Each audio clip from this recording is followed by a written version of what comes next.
New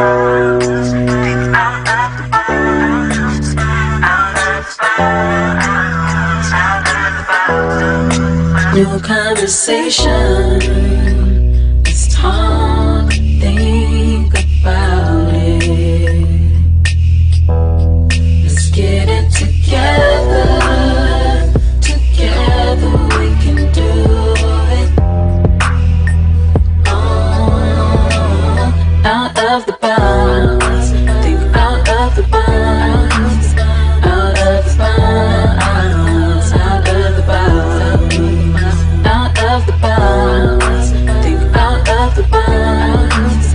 Out of the box. Out of the box. What's up, Out of the Box family? I am your host, Jay Got Soul. This is Out of the Box Podcast, Season 3, Episode 3. Yeah. So this show is titled Black Money Matters. Alright, so this show is sponsored by Urban Financial Literacy. Urban Financial Literacy specializes in building, protecting, preserving your wealth. So if you or your family need life insurance, retirement planning, credit repair, mortgage protection, or trust and estate planning, reach out to urbanfinancialliteracy.com to book your consultation. So today our format is going to run a little different. All right, so I want to take the opportunity to give you a little bit more insight behind your host and what I am about. So in the last 2 episodes, you may have heard me brush over the brand a bit. Today, I want to talk more in detail about the Black Money Matters Act Like It brand. I want to share more about me and why I developed this brand to begin with. So I encourage you, if you're listening and you find that you have some questions, feel free to call in at 310-910-9676 extension 1. Call in to engage, encourage, or simply ask questions. I'm opening the phone lines today, so tap in with me. Special thank you to those of you that are listening live, and I would like to ask you all to share this broadcast so we can reach as many people as possible. But before we get on with the show, I want to start with a word of prayer. Dear Lord, thank you for this opportunity. Thank you for the time that I have here in the studio. Thank you for all that you have done for me and all the opportunities you provided up until this point. God, I believe that you have so much in store for us, for everybody that's listening, and I ask you to touch every person listening in a special way. God, thank you again for all that you do, for waking us up, for giving us shelter, for feeding us, and for giving us the ability to help those that can't help themselves. In your name we pray. Amen. All right, so let's get into it. All right, so who is Jay Got Soul? I know some people may be asking, why Jay Got Soul? All right, so my name is Jessica McConaughey. That's my government name. If you look me up on Facebook, my name is Jessica McConaughey. But I sort of developed a alter ego called Jay Got Soul. And I call my actual ego JJ. So Jay Got Soul. And the reason why I call myself Jay Got Soul is because through all of the trials that I've been through all of the troubles that I've had to experience, childhood traumas and all the things that I've been through, one thing that never wavered was that deep-rooted spirit within me that caused me to continue to be resilient, persevering, determined, and just constantly pushing for better for myself and for my family. So hence the name Jay Got Soul. I'm the type of person that will find a way if there's no way. If someone tells me that I can't do something, I'm gonna find a way either way, because I believe that, God didn't place limits on me, and so I don't think that I don't think I should place those limits on myself. So Jay Got Soul, if you know anything about me, and if you want to learn more about me, you can go to my YouTube page. I have a intimate interview that I actually executive produce where I share a little bit more in detail about my story, and it's titled Unbroken. And so that title is very powerful because through all of my experiences, and as you watch that, you'll get an idea of what I'm talking about is in terms of my trauma. I've consistently been unbroken. And so that rings true for me and just everything that I do and why I chose this path that I'm on now. All right. So the schools that I attended, let's go down the line. So the very first school that I attended, I went to Believers Christian Academy. And so this school was connected to the church that I grew up in, Believers Assembly at the time, which is now LACC, LA Community CRC Church, Community Reformed Church. And so at the time we had a school, and that school pretty much protected a lot of us that attended from what was going on at the time. So I grew up during the aftermath of the war on drugs. So if you can imagine just all of the dysfunction that was going on throughout LA, you know, with the drugs going on and you know, our families being broken apart, this school took a lot of us at-risk kids and taught us some really basic, you know, survival skills. It had also taught us just how to be resilient. And it just really poured a lot of positivity into us. So one of the things I remember from, you know, that school, our principal at the time, Pastor April Jackson, she used to have this saying, and it would be a song. She turned it into a song. They turned a lot of things into songs for us to kind of remember. And how high you go is your altitude. How far you go is your attitude. And, you know, those things really stuck, you know, with a lot of us, but with me in particular, because I've gone far in my life. I've been, you know, through a lot of different avenues to try to achieve. So back to the school. So that was the first school that I went to. And then I think I was probably around 7 or 8. And I transferred to a school out in the valley. So this was a very interesting experience. So I went to Beckford Elementary.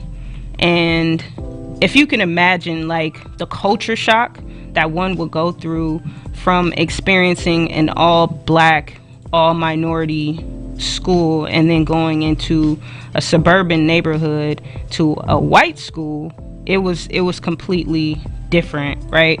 So so I attended that school. Started off, it was very rocky. Didn't know how to interact with other kids that weren't like me and that didn't experience the same type of things as me. So their level of exposure was completely different. So yeah, I went to Beckford, then graduated from there, and I went to Nobel Middle School.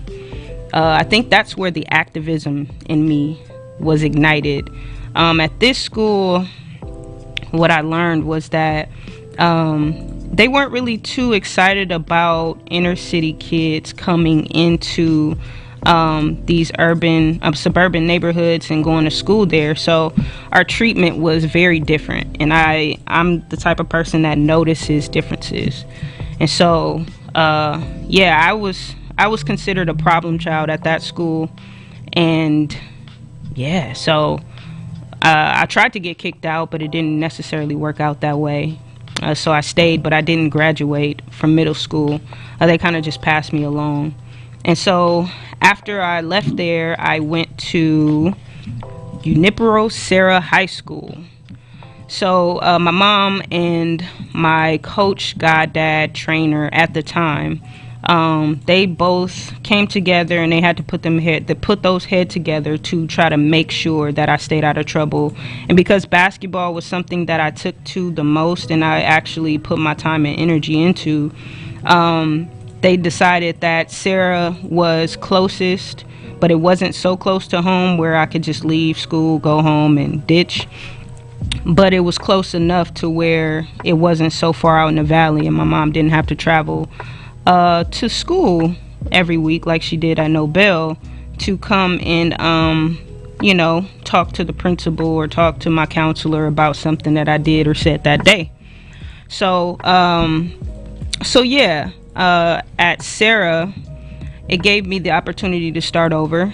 Um, I was able to play basketball. Basketball was my favorite sport, and so it gave me the opportunity to be seen by college coaches and things like that. So it was a very, very good experience for me, and it also allowed me to stay out of trouble.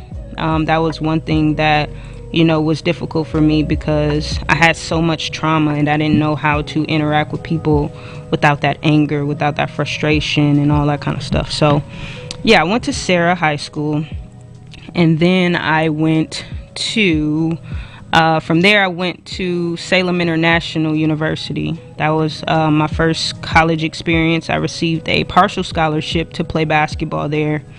And so, yeah, I went there for about a year. I had to redshirt because I did not get the score that I needed on the ACT to allow me to be eligible to play that year. So I redshirted and transferred to Talladega College the following year. Talladega College is a HBCU in Alabama, where I got into my blackness. I was able to tap into my blackness at Talladega College and really get a good feel for where my folks was from. My dad's side of the family is from Alabama, Leroy, Alabama to be exact. And so going to Alabama was like going home for me. So I thought, but I was so far away from my family, probably like 8 hours. So yeah, I went there. I graduated from Talladega College, but I only played 1 year. The first year that I went there, I sat out because of some traumatic experience that I actually experienced the year prior. I was kind of like deciding whether I wanted to continue to stay in college or go home, because my freshman year, I learned that two of my closest family cousins were killed months apart.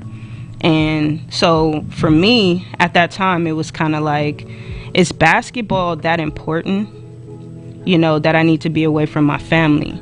But there was also another side to that I had to ask myself, would it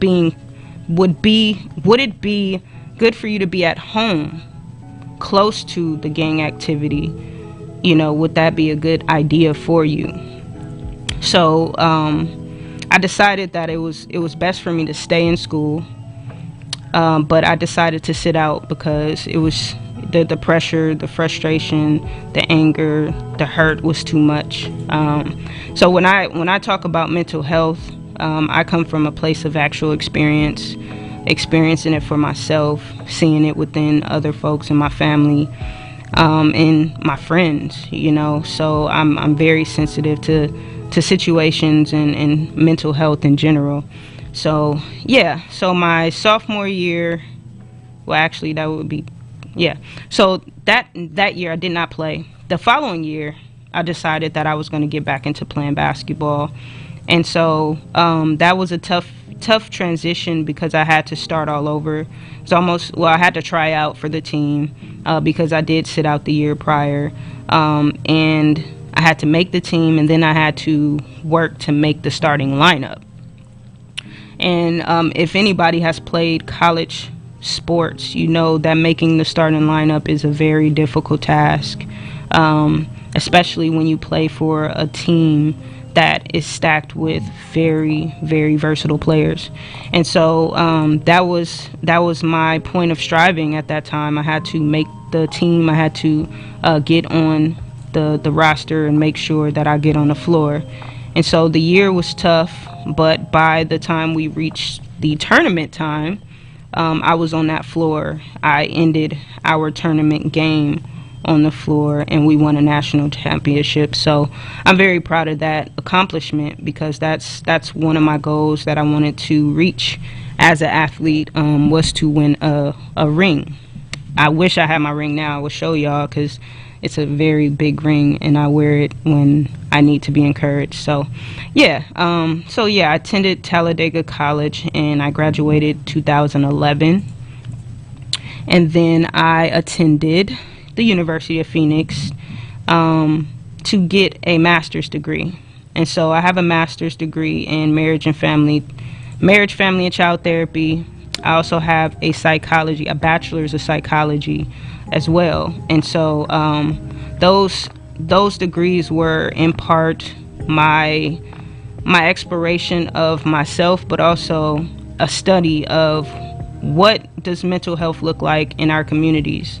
A lot of times we don't really have an idea of what that looks like, and the information that we get from schools and education, it comes from an experience that doesn't look like ours. It doesn't come from a trauma-informed experience. And so I wanted to study so I can, tailor my work around trauma-informed scenarios, issues, and things of that matter. So, yes, I am educated.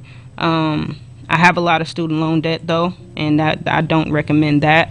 Now there's so much free education. I would say get your free education because it's not worth it as far as student loan debt goes. All right, so the kind of work that I do, I have done. So I've been in the social services field for about 11 years. Now I would say I'm more of a social entrepreneur, but I worked as a student assistant at a continuation school. I've worked at a domestic violence shelter for about 2-3 years, Genesee, which is one of the top domestic violence programs out here in Los Angeles. I've worked in not group homes. I've worked in social work as a case manager for the foster youth, and then finally, my last job that I held for 5 years was a child protective services child abuse investigator. And so all of these experiences led me to one major conclusion. And that conclusion is that a lot of the issues that we tend to face money has impacted those situations. So a lot of folks get stressed out when they have limited resources, and things happen, and so what ends up happening is the result of those experiences become greater than the actual problem that needs to be solved. So Black Money Matters act like it is a social entrepreneurship project. It's a movement. It's not just clothes. It's not just services. We are literally trying to help people at the core of the problem, which is financial literacy and that financial space. So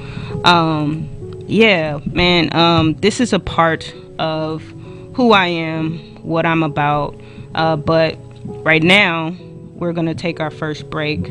I want to take you guys on a musical journey. I'm all about soul, right? I'm a lover of quality music, quality lyrics, quality production. So 3 of the artists playing today made their marks in the music industry on various levels. So our first song we're going to play is I Need My Money by Charlie Burrell. We're going to take this break and we'll be right back.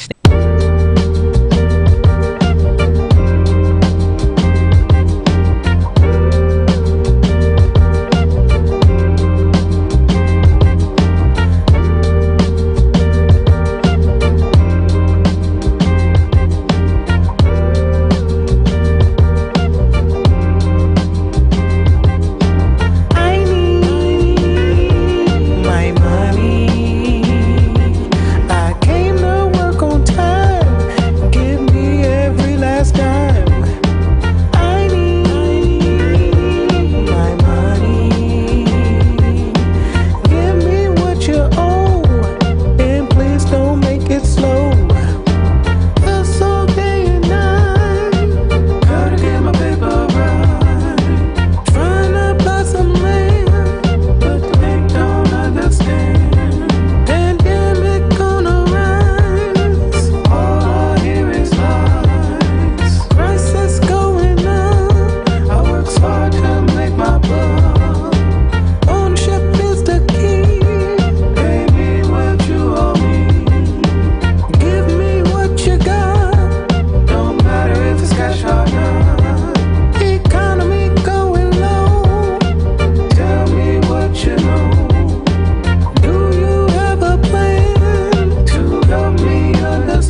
Out of the Box Podcast, Season 3, Episode 3. This episode is titled Black Money Matters. You are in studio with me, the host, J Got Soul. Alright, so I want to tell you guys a little bit about my entrepreneurship journey. Somehow I always knew that I would be an entrepreneur. Before I even understood what the word entrepreneur meant, I was saying that I was going to be an entrepreneur, and I have no idea how I was going to be that. I think what really pushed me, though, is that I watched my mother, create things and sell things consistently throughout my childhood to raise money, and those things were for survival. And so when I see the freedom of creating something that you have developed and then you go out and sell it and you're out meeting people, the impact that my grandmother had, the impact that my mother had on people, I think I really love that feeling, of just being in the space with other people and offering them something of value. So I knew that when I worked for jobs and I was working in, certain spaces, that it would be temporary, because I have this thing where I know that I have leadership skills. As a point guard playing basketball, you learn leadership skills. And so being in spaces where you are working for someone who may not be as competent as you, or they have the job because they've been there for so long, but you may have certain skills and those skills aren't able to be used in those various capacities. I knew that I had to create my own system, and so that's how I got to this space where I'm developing my brand, Black Money Matters, Act Like It. But why Black Money Matters, Act Like It? I'm pretty sure people is asking, like, why Black Money Matters, Act Like It? For one, it's a statement that pushes action. That's what I'm about, action. If I tell you that I'm going to do something, you can bet that it's going to get done. The timing may not be, right away. Some things are not done right away, but it will get done. So I wanted to create a brand that was a call to action, and I don't necessarily have to tell you, hey, Black Money Matters, act like it, like it says it, but how did I start to create this brand? I started in 2017 with a good friend of mine, Justin Clardy, Dr. Justin Clardy. He is a professor, a philosophy professor, and I joined this group called Pages, the Reading Group, and it's a good books, better dialogue group where we talk about books that we're reading. We have great dialogue and we learn and we move together in that way. And so at this time when I was working with them and just learning from Dr. Justin Clardy, I was like, I want to start writing. So I'm looking into, different topics, and one of the main topics for me that came up is just, it's always pro-black, but Black Wall Street. So I really started getting into Black Wall Street because I didn't know much about it, but I was just hearing Black Wall Street come up, and I was like, that was really something. So I started doing research, learned that there was so many different forms of Black Wall Street. There was just so many emerging entrepreneurs and musicians at a period where the law had prohibited blacks from doing a lot, especially in terms of segregation, integrating in and things like that. So Black Wall Street was very, very touching, a touching space for me. And what I learned was that at the time where law, like there was a law that was separate but equal. And so what this law did was it made sure that black folks and white folks couldn't do business together. And this was right after black folks was emancipated from slavery. So they limited black folks from being able to do business outside of their own community. And so if you could think about the time period and the lack of resources that was already there because black folks was forced to do labor for free So they weren't provided a lot of, resources, but there was always someone who had a great idea. They had the resources, so what they did was they used those resources and helped their community. So O.W. Gurley was the man who bought land in Greenwood, Oklahoma, to build this community, where he leased out the properties to black-owned businesses and allowed them to set up shop on this one block. And the great thing about this one block is that it was rich in oil deposits, which meant that the property was worth so much at that period of time.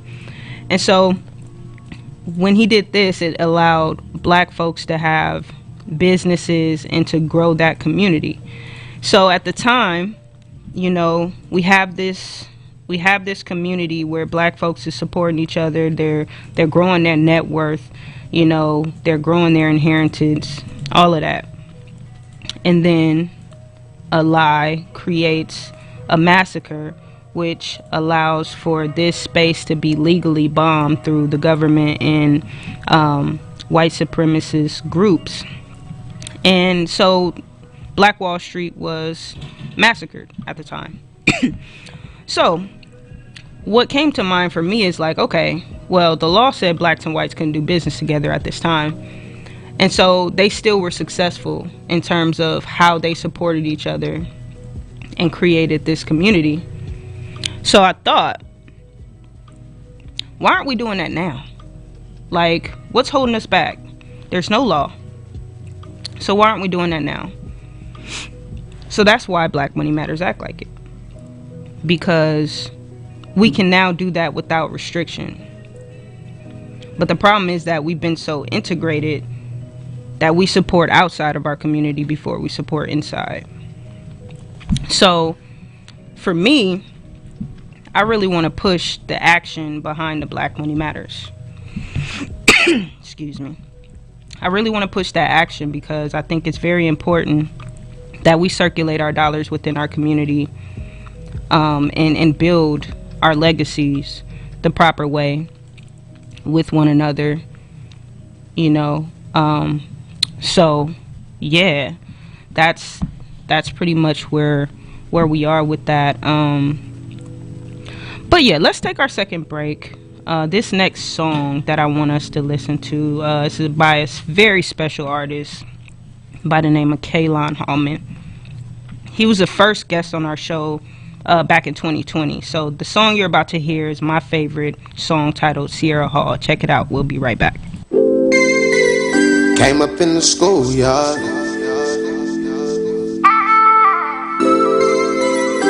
so bad I had to talk to her. Cruising with my wolves,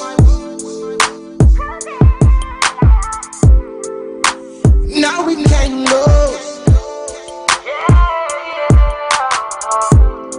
I used to see you doing your thing, running through Sierra Hall, making nice. Can I brag about you? Can I write about you? Can I talk to you?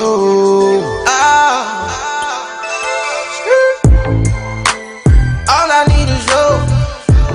All I need is you. All I need is you. All I need. All I need is you. All I know. All I need is you.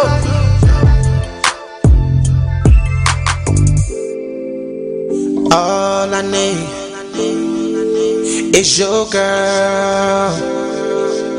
All I need is your girl. No. You're the one I told. You're the one I can't deny. Put it out on you. Everything I do, girl. One thing's for sure, I need you now. Breaking the truth.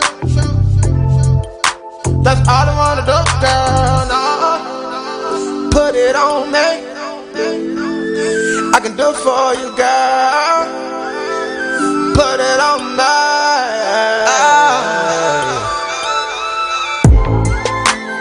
All I need is you. All I need is you. All I need is you. All I need. All I need is you. All I need is you.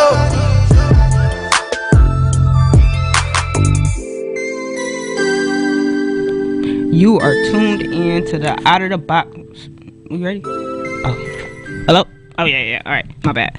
You are tuned in to the Out of Box podcast, season 3, episode 3, titled Black Money Matters. In case you're just joining us, I am in studio, and basically I am interviewing myself currently. So I developed a brand called Black Money Matters Act Like It. And I want to share this brand with those. I wanted to share this brand with those who need some practical money management tools to apply so they can empower and make changes in their financial future through actionable steps. And so I created this brand, and I wanted to talk to you guys about this brand. I have shared the studio with some amazing artists, but today I wanted to do some self-care, right? Black Money Matters, Act Like It.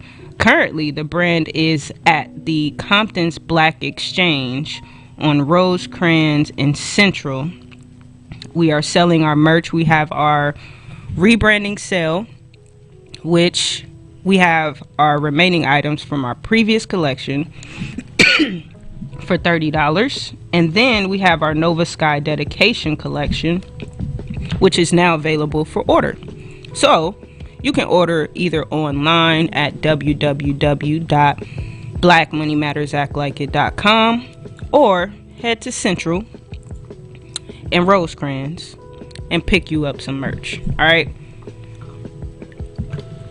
So now let's get back into this conversation. So why is financial literacy important to me? Financial literacy is important to me because I come from a family that we could have had so much more had we had the tools, had my parents had tools, had my grandparents had tools. I believe that we could have done a lot more as a family. And a lot of times what happens in our family is the lack of resources tear us apart. So I grew up as the type of child where I was always trying to find a way to bring the family together. I remember my grandmother, she used to cook Sunday dinner, and I'm like, hey, can we invite the family over and have a dinner together and sit down at the table? Because you know how you have those families that come together and there's food, but everybody is in a different room? That's the type of family I had. And so I'm like, can we, eat together at the table, like, on the Fresh Prince of Bel-Air? And so my grandmother would try to make that happen. It was awkward at times, but she would try to make that happen.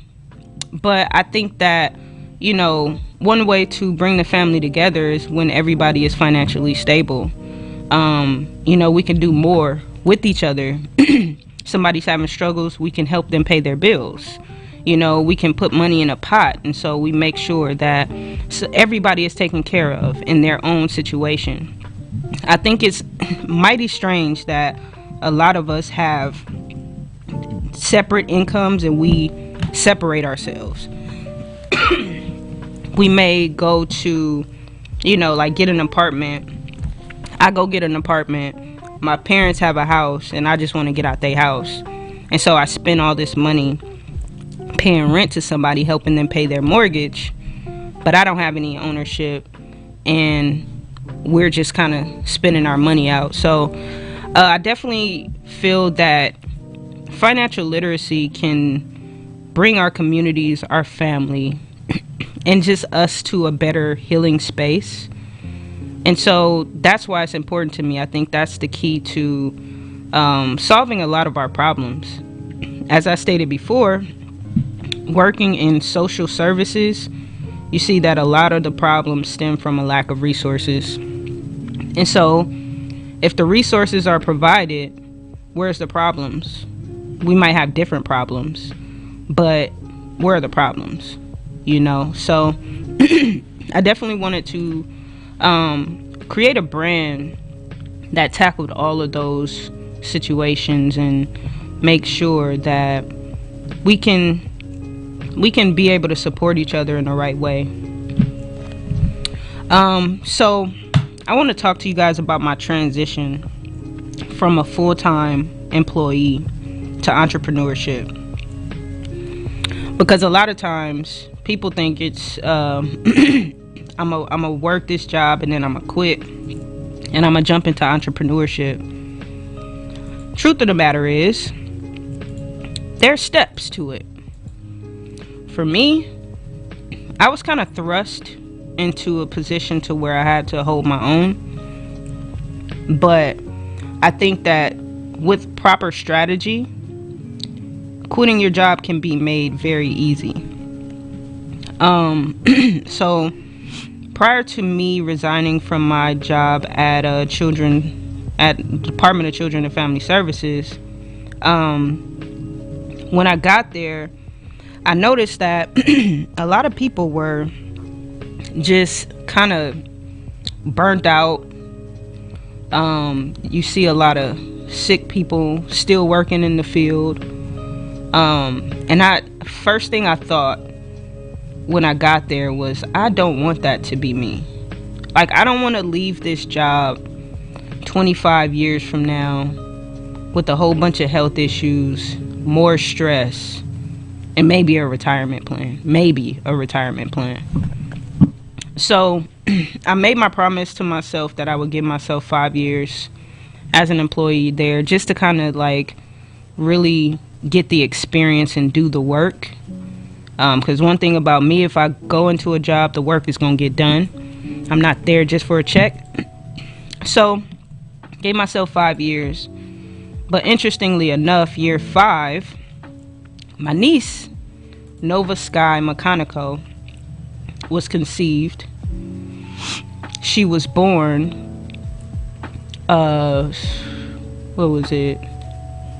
December, I don't want to get it wrong, I'm thinking December 16th, 2021. So she was born with a heart condition.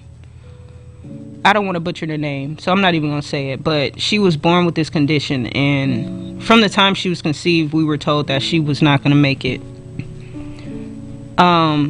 So, you know, naturally, it's like, okay, there's fear. But then she was born and she lives. So after that was a battle to get her to a hospital closer to home.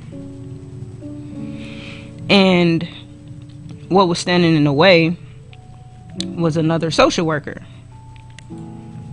at the hospital. Excuse me, guys. I don't know what's going on with my throat. So it was a social worker at the hospital, and this social worker, what I distinctly remembering hearing from her was that this child will not get out the hospital, and if she does, she would be going into foster care, because they assumed that she didn't have family support.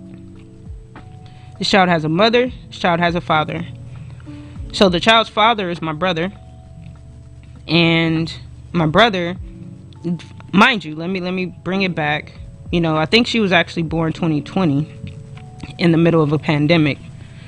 And my brother was going back and forth from Loma Linda, from LA to Loma Linda to go see his baby. But there were visitation restrictions. And then he had a scenario where he had to miss some days. So at this time, the social worker was making it very difficult, and it was just tough. So I had to step in, and I just took a leave from my job, and I was like, okay, I'm going to be a social worker for my baby. And so I, you know, did what I had to do to help the family and to make sure that she got the proper care that she needed. And also, we pushed and we fought to get her transferred. So we finally got her transferred to LA. I won't go into detail about all the gory stuff that we had to deal with, but we got her transferred to LA. They were able to do some procedures and finally get her home for hospice care.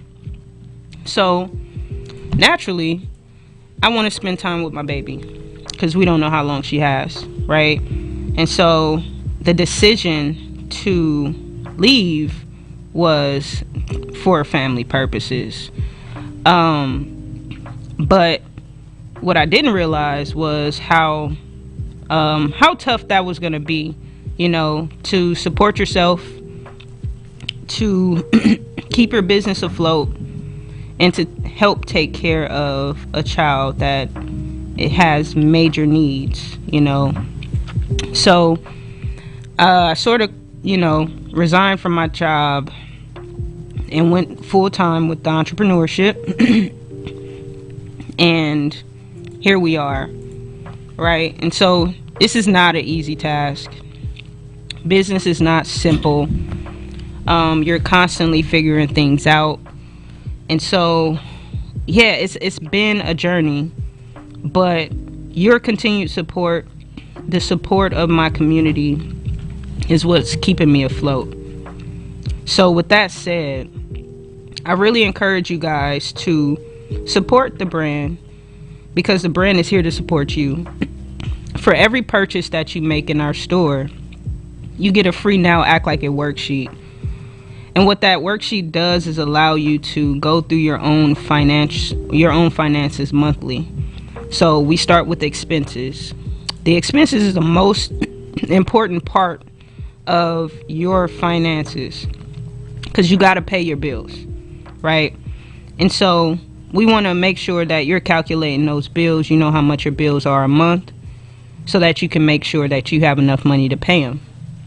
But we also give you the option of having, a allowance, because we like to spend some of our money, especially if we're working hard for it.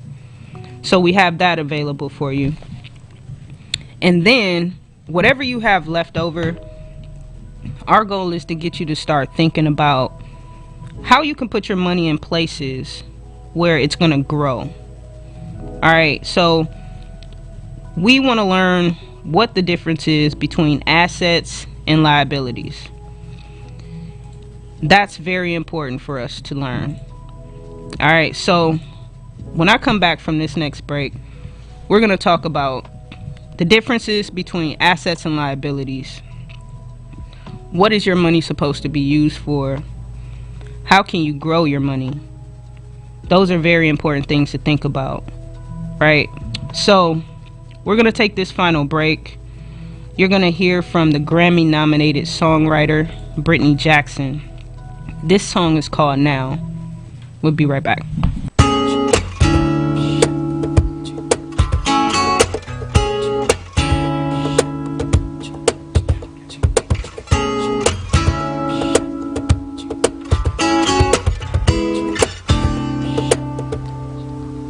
Put a smile on my face.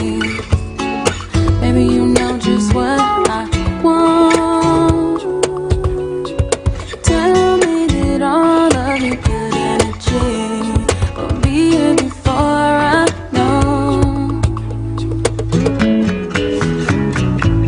You should put love through my veins, and I let you when I'm with you.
put a smile on my face. Gotta give me just what I want.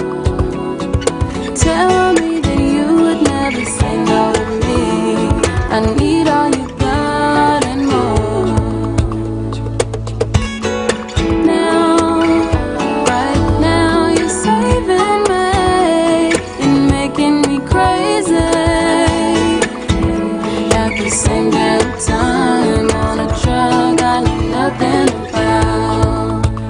Till now, right now, you're saving me and making me crazy. At the same damn time, I'm hooked and I don't want out. You are tuned in to the Out of the Box podcast, season 3, episode 3. We are discussing the journey behind Black Money Matters Act Like It brand. All right. So before I went on the break, I told you guys we're going to talk about the differences between assets and liabilities. All right. So when I first launched our first financial literacy campaign, I launched the Assets Over Liabilities movement. So the purpose of that was to choose assets over liabilities so we could start building wealth and building that generational wealth. So today, I want to go more in depth about that. What it means, like what is meant by assets over liabilities. So here are 2 definitions that I would encourage you to write down. You got your pen? You got your pad? You ready? Get your phone notes. Get them ready. All right. So an asset is a product or a service that is purchased that can generate more income. I'm going to say that one more time. An asset is a product or service that is purchased that can generate more income. A liability is a product or service that is purchased that generates no income. Again, a liability is a product or service that is purchased that generates no income. So Robert Kiyosaki says, rich people buy luxury with money earned from their assets. Poor and middle class people buy luxury items with their own sweat, blood, and children's inheritance. So think about that for a second. What are you using your money to purchase? First of all, let's start from the beginning. What is the purpose of money? I talk about in my presentations that I give about money principles. What is the purpose of money? So money, when you exchange money, it's a transaction. But you have 2 different types of transactions. A transaction that's going to lead to more money. For example, for the Black Money Matters Act Like It brand, when I use my hard-earned money to purchase more items so that I can provide for customers and for people to purchase, I'm using my money to purchase assets. But when I use my money to go to the club, go hang out at a bar, or go do certain things that has nothing to do with my business, now I'm purchasing liabilities. All right, so we want to get to the side of the rich, where we buy our luxury with the money earned from assets. So a lot of people like to get into stocks. I would suggest that you get into stocks after you learn about that. But for our community, the way things are going, life insurance is definitely should be one of the first things that we purchase as an asset, especially cash value life insurance. And my partners over at Urban Financial Literacy, they are about that. They'll help you decide on the right plan for your financial situation and help you grow your money. And also, there's possibilities that you can borrow against your money so that you can start building more assets. But right now, we're in a space of consumerism. We are one of the largest consumer bases in America. And so with that, we have a lot of buying potential, but what are we buying with that potential? I pose that question because we need to start thinking about where our money is going. And that's another reason why the Now Act Like worksheet is very important, because it allows you to track that. You get to see, where is my money going? Okay, so I'm spending too much on eating out. Let me limit that. Next month, I'm going to spend this amount on eating out and this amount on groceries. But if you're not having that conversation with yourself and you're not doing the work, how can you move forward and progress financially? So one of the things that I find that, we struggle with in our community is shifting our current behavior to start to implement behavior that's going to get us to that next level. It takes us a while to shift from what we're doing to doing something that works better. But Black Money Matters Act Like It. It's a challenge. It challenges you to think about, what are you doing with your money? Do you think that black money matters? Right? And the answer to that question is going to be from how you act. Do you act like it? Or do we just talk about it? This brand doesn't allow you to just talk about it. I built my brand while working full time, which means that I used every paycheck to build to the point that I'm at now. Now I don't receive a paycheck. Now all of the money that I receive is from the brand, and the brand has to continue to do what it has to do. So I can't just willy-nilly spend all of the money that we make on things that I want, because Black Money Matters Act Like It. So I challenge you to start thinking about how you're spending your money. I challenge you to start thinking about where you're spending your money. With which community are you uplifting? Are you uplifting your community? Does the money circulate within your community? Or does it circulate outside of your community? And when it circulates outside of the community, is it building your family? Or is it building the family of someone else? All of those things are important when we're talking about money. You got these major corporations who have family names connected to them.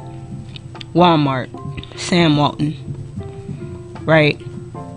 You have, what else? What are the stores we can think of? I'm gonna just say Sam Walton because I don't have any others in mind. But that's a family name. Think about the Rothschilds or the Vanderbilt family. It's a family name. They have family meetings and they built their family wealth. There's no way in our community we should be building wealth separately, because there's no power in separation, right? The power is in community. So I implore us to start to think about how we're spending, where we're spending, and with whom we're spending with. All right? So this conversation was about Black Money Matters Act Like It.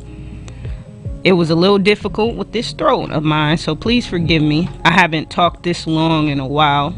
I'm normally in studio with a guest, but today we talked about the Black Money Matters Act Like It brand. And I appreciate everybody who's listening in. Share this conversation with somebody, because somebody needs to hear this. All right, so we're going to wrap up the show. Y'all be sure to check out my interview Unbroken and subscribe to my YouTube channel. Just type in J Got Soul, subscribe. Make sure you get up to date on all of the episodes. The Out of the Box podcast also can be found on Apple Podcasts, Google Play, Audible, Stitcher, Spotify, Pandora, and wherever you get your podcasts. Subscribe to our show for updates and new episodes.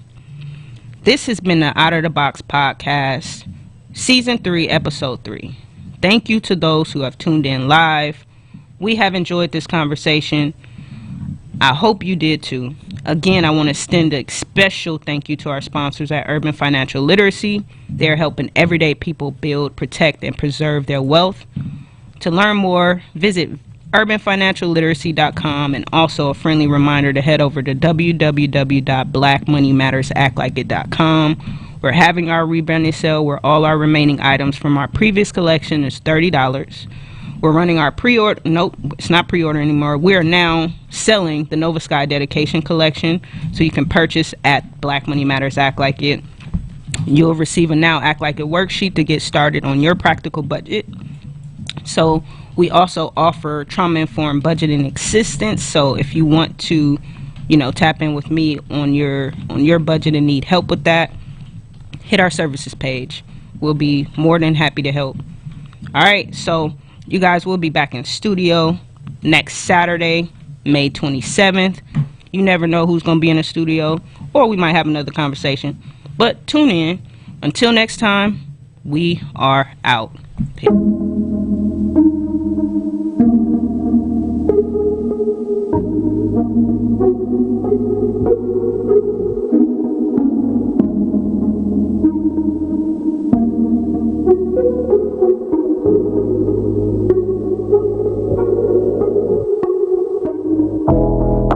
Hands up in